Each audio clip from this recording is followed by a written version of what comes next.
Halo teman-teman, pada video kali ini kita akan membahas topik tentang ASP.NET Core Identity. Nah, jika teman-teman membuat website menggunakan ASP.NET Core, tentu saja teman-teman membutuhkan fitur untuk autentikasi dan autorisasi. Nah, biasanya kita membuat tabel sendiri ya untuk menyimpan informasi tentang pengguna. Nah, misalnya username, password, kemudian kita bisa juga menambahkan informasi tentang role ya. Nah, ini biasanya untuk autorisasinya. Jadi nanti setelah ada usernya, kita juga bisa mendaftarkan user tersebut ke dalam role tertentu. Nah, kemudian kita juga bisa melakukan pembatasan atau autorisasi terhadap halaman yang boleh diakses oleh pengguna atau user berdasarkan role yang dia miliki.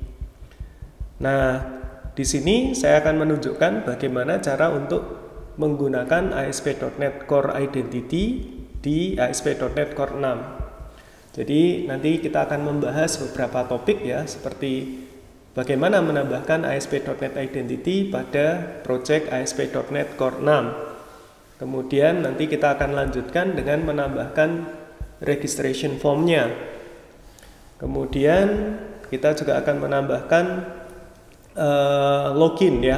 Jadi setelah membuat halaman registrasi, nanti bagaimana cara kita login ke web yang sudah kita tambahkan ASP.NET Core Identity-nya. Nah, kemudian ada fitur untuk recovery password. Misalnya kita lupa password atau kita misalnya nanti mau merubah password yang sudah ada. Kemudian untuk bisa lebih secure, untuk autentikasinya itu kita bisa menambahkan yang namanya MFA atau ya multi-factor authentication. Jadi kita bisa login tidak hanya menggunakan username dan password, tapi nanti kita juga bisa menambahkan penggunaan misalnya mobile authenticator ya, seperti Google Authenticator atau Microsoft Authenticator sebagai tambahan security gitu ya. Tidak hanya username password tapi plus kode yang di-generate dari aplikasi autentikator yang ada di dalam device kita. Nah, kemudian yang terakhir nanti kita juga bisa menambahkan external login provider seperti Microsoft dan Google account. Nah, di sini saya sudah membuat ASP.NET Core project baru. Nah, langkah selanjutnya kita akan menambahkan beberapa library yang dibutuhkan untuk menggunakan ASP.NET Core Identity. Nah, untuk database-nya di sini nanti saya akan menggunakan database SQLite untuk memudahkan saja. Nah, untuk teman-teman sendiri bisa menggunakan database lain seperti SQL Server atau Postgre atau MySQL terserah. Nah, di contoh kali ini saya akan menggunakan SQLite. Nah, ini untuk menyederhanakan aja biar simple ya. Oke. Nah, di sini kita tambahkan beberapa library yang dibutuhkan. Nah, kita pakai Nugget Package Manager ya. Nah, di sini kita install dulu. Nah, saya pilih yang versi 6 karena .NET-nya saya menggunakan .NET Core 6 ya. Ini kita restore. Kemudian kita tambahkan lagi di sini Nugget Package Manager, SQLite. Nah, saya juga pakai yang versi 6.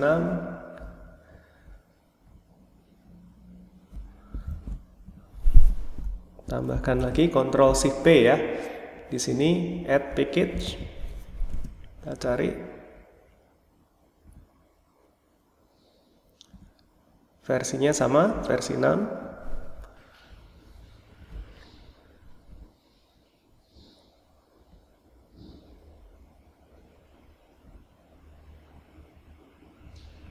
Nah, kemudian di sini kita juga mau menambahkan beberapa package yang dibutuhkan untuk mengenerate halaman-halaman yang nanti dibutuhkan di ASP.NET Core Identity seperti halaman untuk login, registrasi, dan yang lain. Nah, jadi di sini kita bisa tambahkan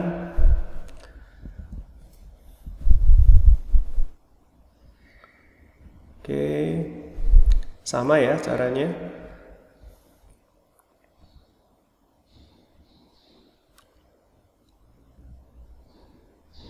Nah, di sini kita tambahkan ASP.NET Core Identity UI juga di sini.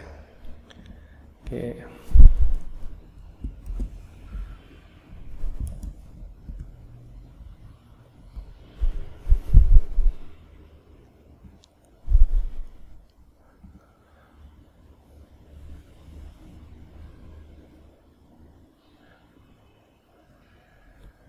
Oh, untuk entity framework ini juga kita tambahkan karena kita juga membutuhkan ini ya. Nah, di sini. Jadi ini entity framework provider untuk identity. Nah, di sini. Oke.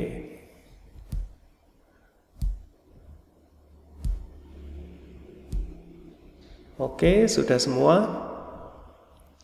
Nah, untuk mengenerate page-nya, nanti kita juga butuh untuk menginstal code generator tool ya.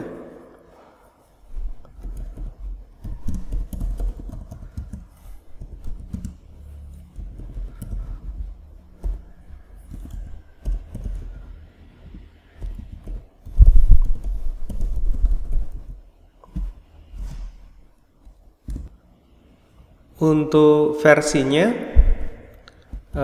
kita bisa tambahkan yang versi 6. Nah, ini kita install dulu.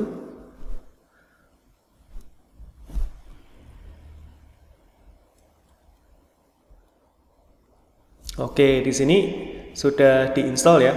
Jadi prerequisite untuk menambahkan ASP.NET Identity di project kita sudah diinstal semua di sini.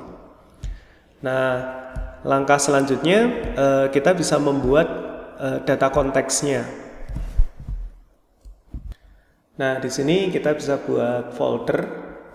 Misalnya nama foldernya data. Nah, di sini saya buat kelas baru untuk DB context ya. DB context. Oke. Nah, di sini biasanya ketika kita menggunakan entity framework core, kita akan membuat DB konteksnya dulu. Nah, biasanya kita turunkan dari DB konteks ya.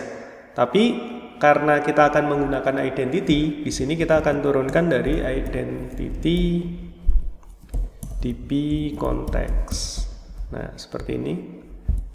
Nah, ini kita gunakan Microsoft ASP.NET Identity Entity Framework Core ya. Oke.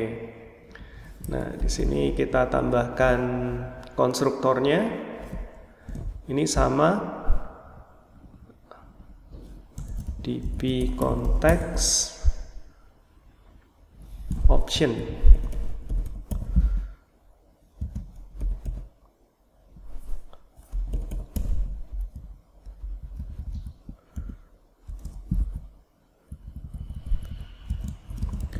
Base option. Oke, sudah kita tambahkan seperti ini. Nah, langkah selanjutnya kita juga akan menambahkan di program.cs ya. Nah, kita tambahkan pengaturan untuk entity framework core dan identity-nya. Nah, pertama di sini kita akan tambahkan dulu connection string ya untuk SQLite yang nanti akan kita generate. Nah, di sini kita beri nama connection stringnya identity DB context connection misalnya. Nah, untuk nama database-nya ini bebas, data source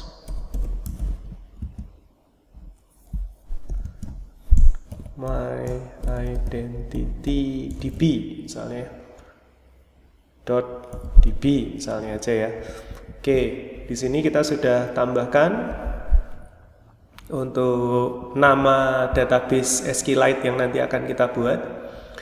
Nah, kemudian di sini kita tambahkan pengaturan untuk entity framework core dan identity-nya. Nah, jadi yang pertama di sini builder service kita tambahkan add db context. Nah, di sini nama db context-nya kita add db context. Oke.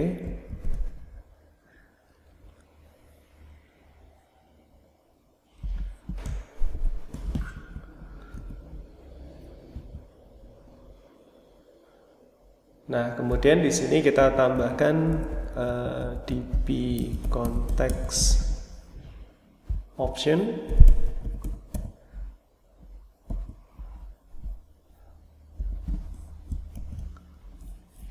db context option dot use SQLite ya.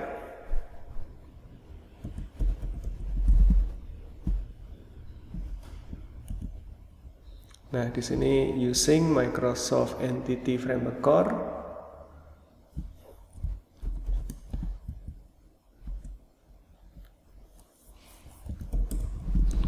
Builder configuration.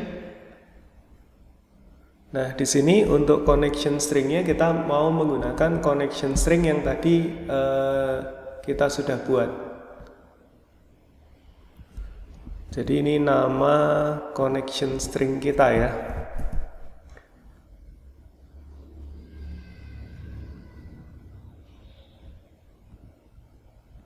Nah, di sini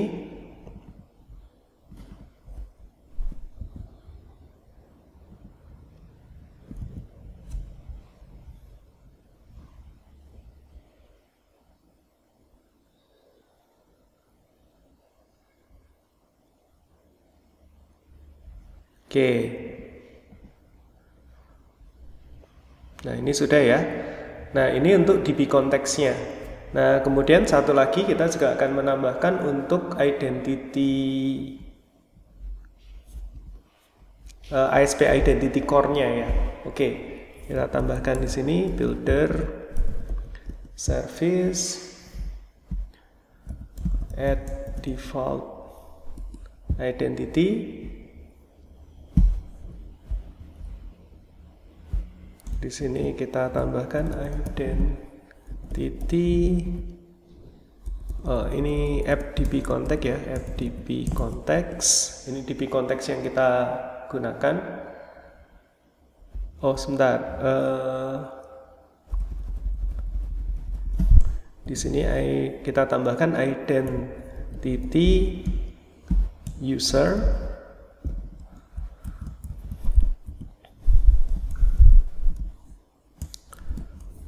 Options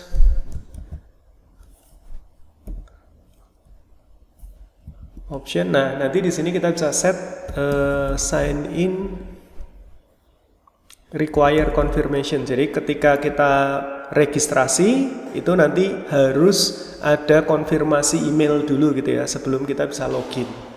Jadi ini yang biasa digunakan seperti ini kan. Jadi kita register nggak langsung bisa login ya, tapi kita verifikasi dulu. Biasanya dikirimkan ke email kita, baru kita verifikasi, baru kita bisa login.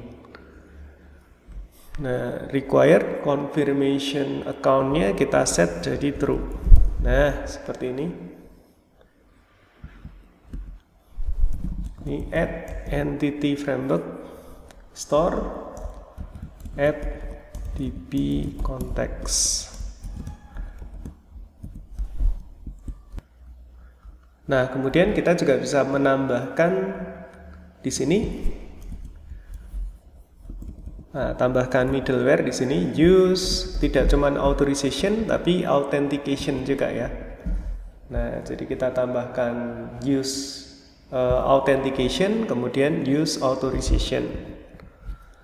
Nah, sebenarnya nanti ketika kita menggunakan ASP.NET Identity, dia sudah ada default identity page-nya. Jadi ASP.NET Core itu sudah menyediakan template untuk misalnya melakukan registrasi, kemudian melakukan login, itu halamannya sudah dibuatkan.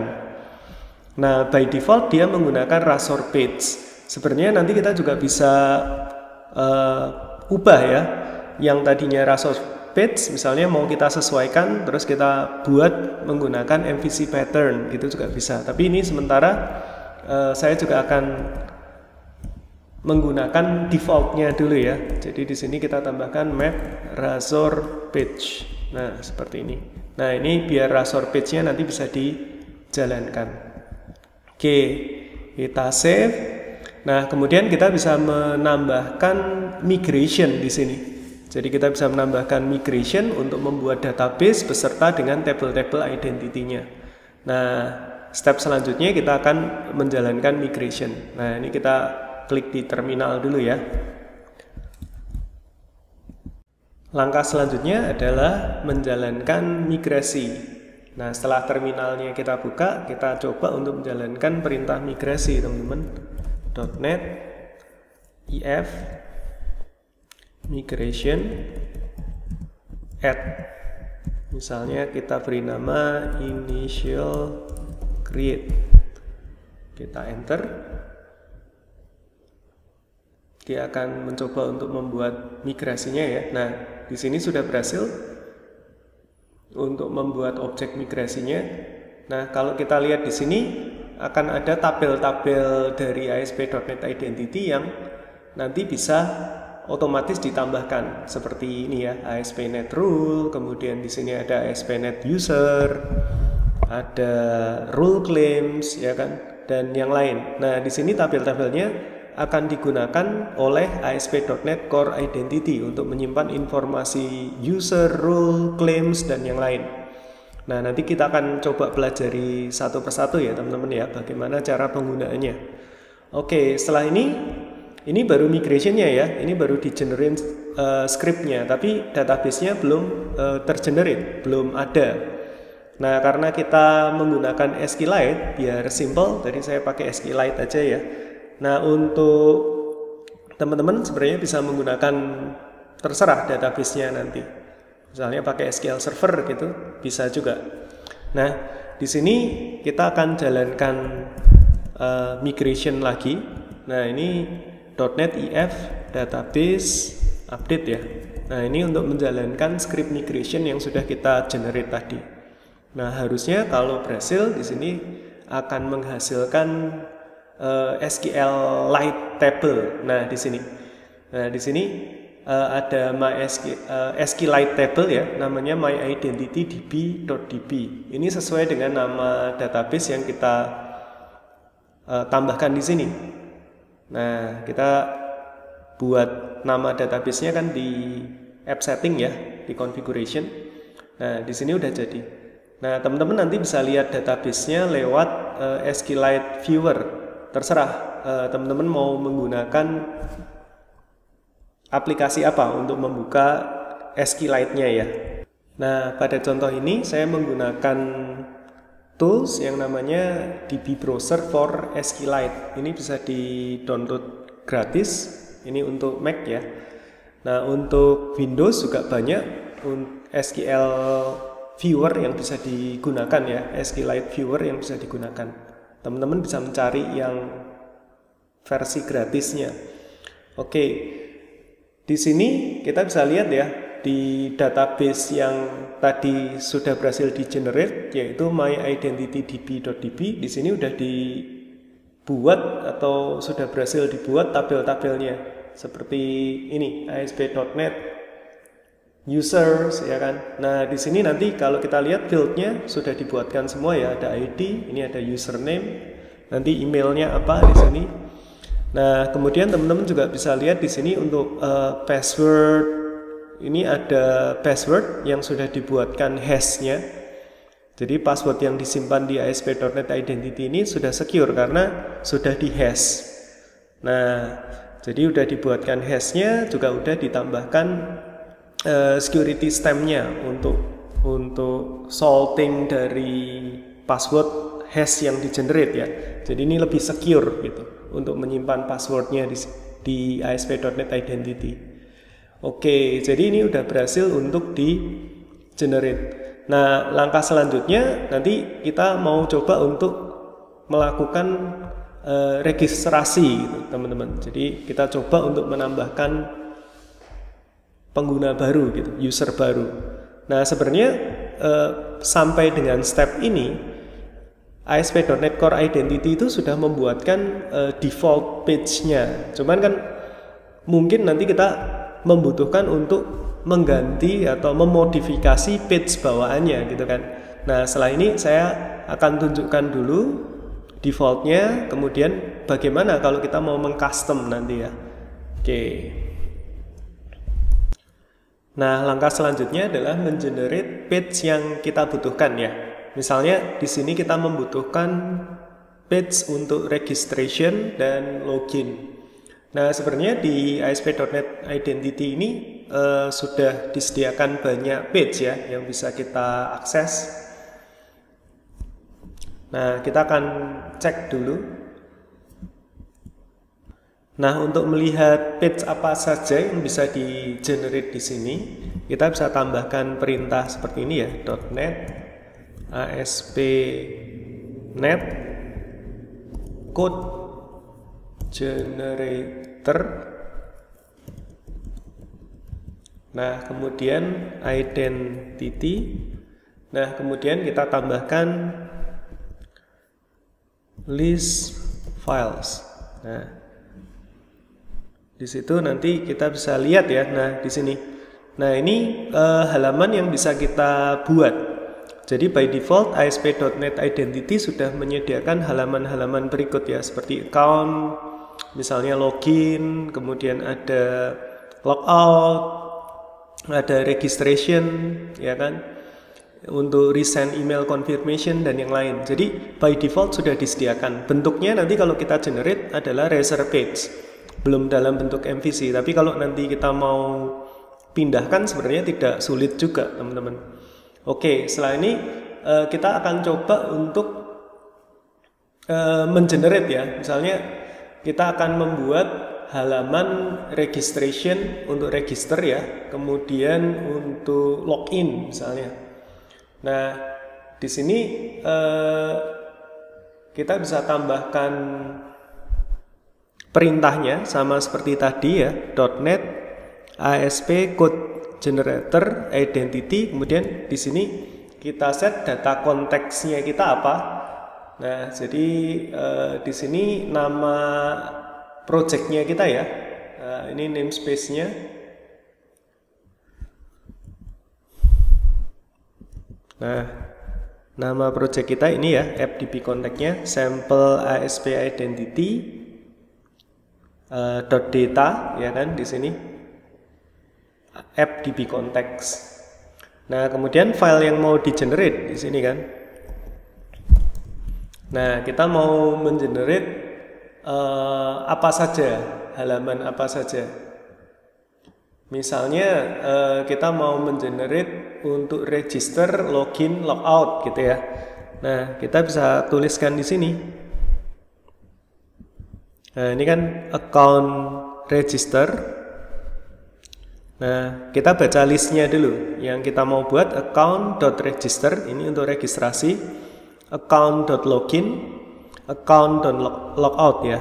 Kemudian di sini kita tambahkan use SQLite karena kita menggunakan database SQLite. Oke, kalau sudah kita bisa enter untuk mengenerate page-nya ya.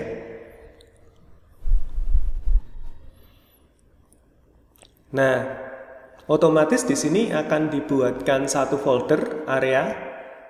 Nah, di sini isinya ada halaman-halaman yang di-generate otomatis oleh ASP.NET Identity-nya. Isinya adalah halaman yang tadi kita butuhkan, misalnya halaman untuk registrasi, untuk login, untuk logout. Nah, teman-teman bisa lihat di sini ya. Nah, ini untuk login sudah disediakan, untuk register sudah disediakan. Nah, ini nanti kita bisa akses ya. Jangan lupa di program.cs karena ini kita menggunakan Razor Page juga, nggak hanya MVC ya. Karena project awal yang kita buat adalah ASP.NET MVC. Tapi di sini halaman yang di-generate oleh ASP.NET Identity itu berupa Razor Page. Jadi di sini tambahkan app map Razor Page ya, biar Razor Page-nya juga bisa diakses. Oke, setelah ini kita akan tes ya. kita akan menambahkan atau pengguna baru, misalnya kita akan melakukan registrasi gitu. Nah ini halamannya udah dibuatin otomatis oleh ASP.NET Core-nya.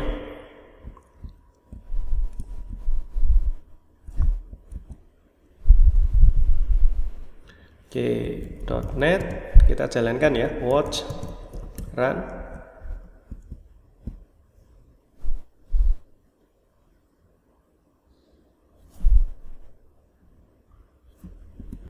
Nah, di sini kita coba jalankan ya tadi .NET watch run.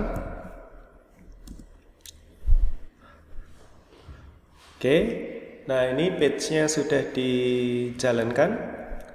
Nah, sekarang kita coba akses ke page yang sudah di-generate tadi ya. Berarti di areanya namanya identity, foldernya account, kemudian kita akses register ya. Ini Razor page yang sudah di-generate. Nah, berarti identity, count, register, enter. Nah, di sini kita sudah bisa register user baru gitu ya. Nah, di sini misalnya namanya cloud@test.com misalnya.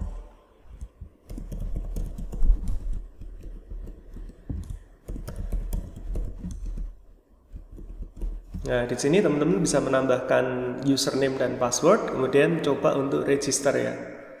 Nah, di sini nanti otomatis sudah berhasil untuk regis. Nah, harusnya ada mekanisme untuk mengirimkan email notification ke email yang tadi teman-teman gunakan untuk mendaftar ya. Untuk konfirmasi apakah emailnya sudah benar kan. Biasanya kita buka email kemudian kita konfirmasi. Nah, di sini cuman ada linknya aja ya, ini untuk memudahkan aja. Jadi konfirmasinya kita tinggal mengklik page ini. Harusnya sih nanti kita bisa membuat email service untuk send email ke sana ya.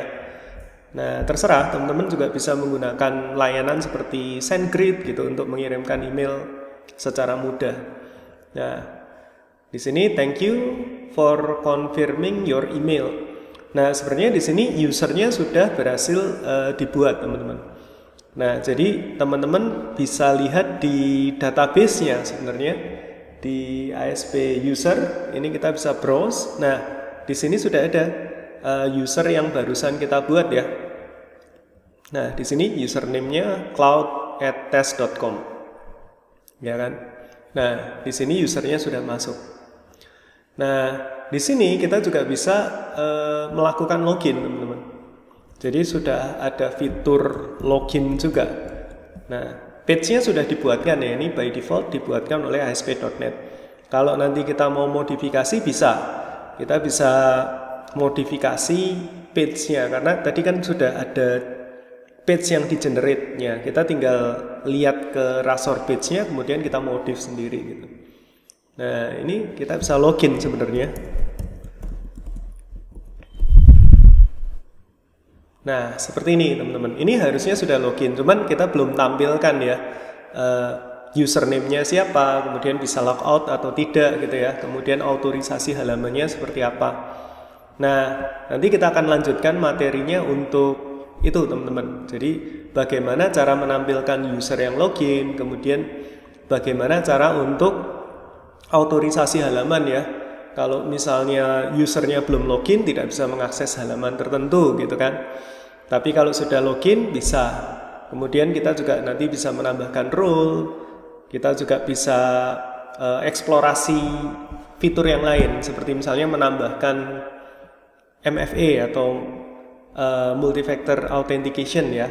Jadi bisa pakai two-factor authentication, bisa pakai authenticator, aplikasi authenticator yang ada di HP gitu ya. Jadi loginnya nggak cuma username password tapi juga menggunakan misalnya Microsoft Authenticator atau Google Authenticator. Oke, untuk video kali ini sampai di sini dulu teman-teman. Nah, kita sudah belajar bagaimana cara menambahkan ASP.NET Core Identity ke ASP.NET Core project baru ya. Nah, jadi simple caranya, sederhana. Nah, setelah ini kita akan lanjutkan dengan fitur yang lain. Oke, terima kasih teman-teman.